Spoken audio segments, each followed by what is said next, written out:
तो सबसे पहले जय हिंद सभी बच्चों को। इस वीडियो में हम जो बायोलॉजी है उसके 3 मार्क्स को कंप्लीट देखेंगे, ठीक है। और जितना 3 मार्क्स में क्वेश्चन पूछा जाएगा आपको इसी वीडियो से पूछा जाएगा। सबसे फर्स्ट क्वेश्चन हमारा बोला गया है, आनुवांशिकता क्या है? आनुवांशिकता में डीएनए की क्या भूमिका है? ठीक है, ध्यान दीजिए। तो आनुवांशिकता वह प्रक्रिया है जिसके द्वारा माता पिता अपने गुण और विशेषताएं अपने संतानों में स्थानांतरित करते हैं। आनुवांशिकता करने में जो माता पिता का गुण और बच्चे में आ जाएगा उसे बोलेंगे आनुवांशिक गुण। इसका मतलब है कि किसी जीव के शरीर, रूप, गुण या क्षमता माता पिता के बच्चे में पहुंच जाता है। आनुवांशिकता जानकारी का मुख्य वाहक होता है। जीन, यह जीन के रूप में जानकारी संग्रहित करती है। जो जीन है वही जानकारी संग्रहित करती है जो संतानों में माता पिता के गुणों को तय करता है। डीएनए कोशिकाओं में एक सुनिश्चित करता है कि विकास, शरीर की संरचना या जीवन की प्रक्रिया सही तरीके से संचालित हो। सरल शब्दों में डीएनए आनुवांशिकता का निर्देश बुक है जो माता पिता के बच्चों को गुणों तक पहुंचाती है।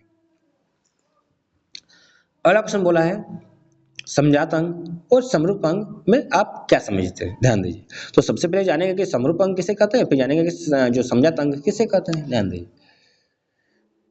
समरूप अंग वे अंग होते हैं जिनका अंदर का संरचना ढांचा एक जैसा होता है, जिसका संरचना एक जैसा होता है लेकिन कार्य अलग अलग होता है। उदाहरण, मनुष्य का हाथ, पक्षी के पंख और व्हेल का फिन। ये अंग अलग अलग कार्य करते हैं लेकिन हड्डियों की संरचना समान होती है, एक जैसा होती है। समजात अंग किसे बोलते हैं? समजात अंग वे अंग होते हैं जिनका कार्य एक जैसा होता है लेकिन उनका जो अंदर की जो संरचना होती है, ढांचा अलग अलग होता है। जैसे पक्षी के पंख और चमगादड़ के पंख दोनों उड़ने का काम करते हैं लेकिन दोनों के हड्डियां की बनावट और अलग अलग होती है। ध्यान से ट्रिक दिए हैं हम आपको। जो समजात अंग क्या होगा, संरचना समान होगा, कार्य अलग अलग। समजात में संरचना अलग अलग, कार्य समान, इधर और इधर। अगला क्वेश्चन बोला है, जब एड्रेनलिन में रुधिर को स्रावित होता है तब हमारे शरीर में क्या अनुक्रियाएं होती है? ध्यान दीजिए।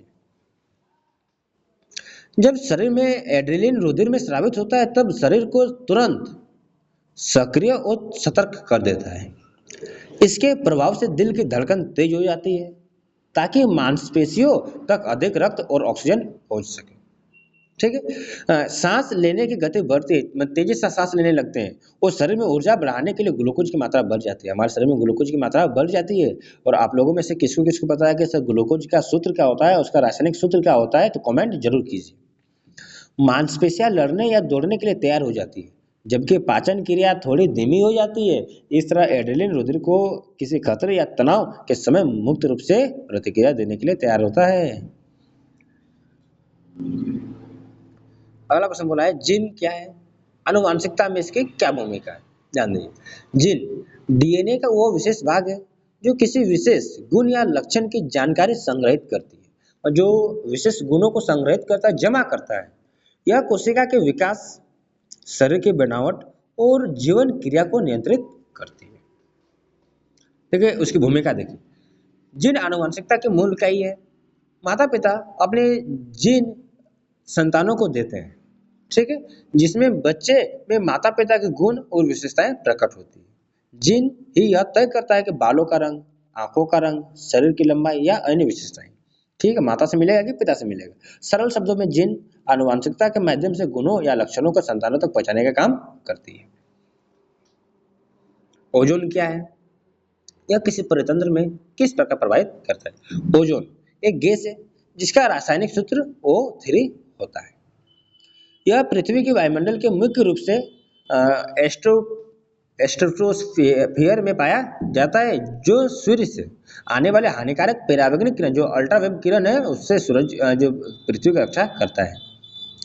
ओजोन परत पतली होने या ओजोन की कमी होने पर सूर्य की यूवी जो पराबैंगनी किरण है सीधे पृथ्वी तक पहुंचती है। इससे मानव, पशु, पौधे के जीवन पर नकारात्मक प्रभाव पड़ता है। इससे बहुत सारा बीमारी हो सकती है। उदाहरण के लिए देखिए, त्वचा संबंधी रोग मतलब स्किन कैंसर, आंखों की समस्या, मोतियाबिंद हो जाएगा, पौधों में वृद्धि कम हो जाती है, बौनापन आ जाएगा।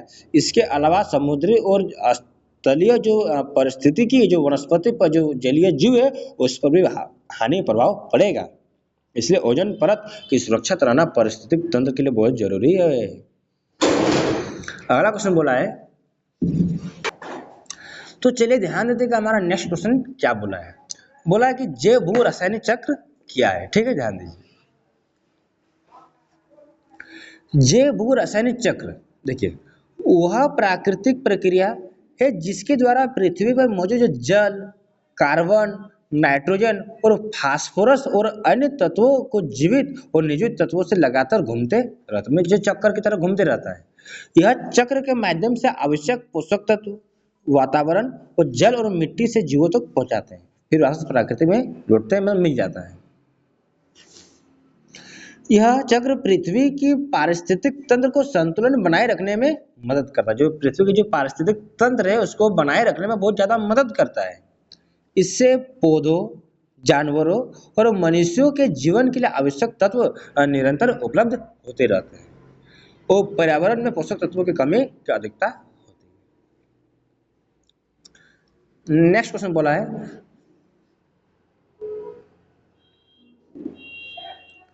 गैसों के विनिमय के लिए मानव फुफ्फुस अधिकतम क्षेत्रफल कैसे अभिकल्पित करती है। जो फेफड़ा में जो हमारा हृदय में फुफ्फुस है वो अलग अधिकतम क्षेत्रफल को कैसे अभिकल्पित करता है, ध्यान दीजिए। मानव फुफ्फुस में गैसों के विनिमय के लिए सतह का क्षेत्रफल बहुत बड़ा होता है। जो क्षेत्रफल वो बहुत अधिक बढ़ जाता है।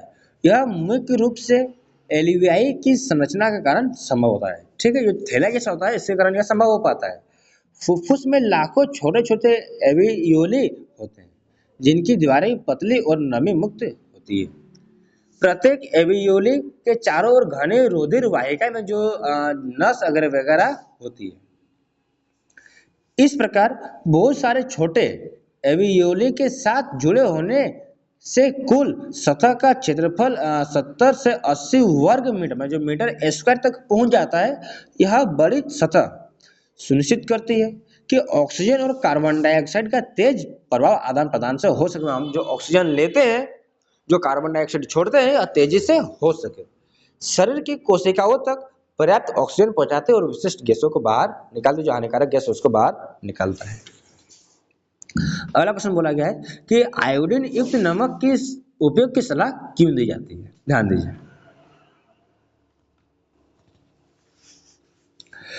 आयोडीन युक्त नमक का उपयोग इसलिए जरूरी है ताकि हमारे शरीर को पर्याप्त आयोडीन मिल सके। आयोडीन थायराइड ग्रंथि से हार्मोन बनाने के लिए आवश्यक है। जो आयोडीन है हमारे थायराइड ग्रंथि से हार्मोन बनाने के लिए आवश्यक है, जो शरीर के विकास और ऊर्जा विनिमय को नियंत्रित करता है। जो शरीर के विकास में और जो ऊर्जा को नियंत्रित करने में मदद करती है। यह शरीर में आयोडीन यदि शरीर में आयोडीन की कमी हो तो थायराइड ग्रंथि बढ़ जाती है, जिसे गुर्दा या गोइडर कहा जाता है, जो घेंगा रोग वो हो जाता है। इसके अलावा बच्चों में आयोडीन की कमी मानसिक विकास और जो सीखने की क्षमता को प्रभावित करती है। आयोडीन युक्त नमक का नियमित सेवन इस समस्याओं से बचाता है और शरीर की समस्याओं को स्वास्थ्य बनाए रखता है।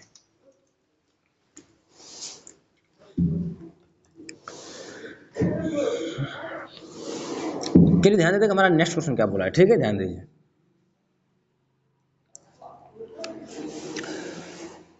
ये हमारा लास्ट क्वेश्चन है।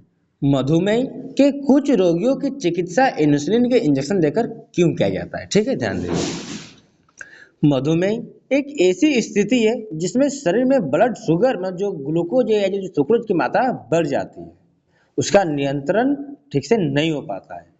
कुछ रोगियों में शरीर पर्याप्त इंसुलिन नहीं बना पाता है।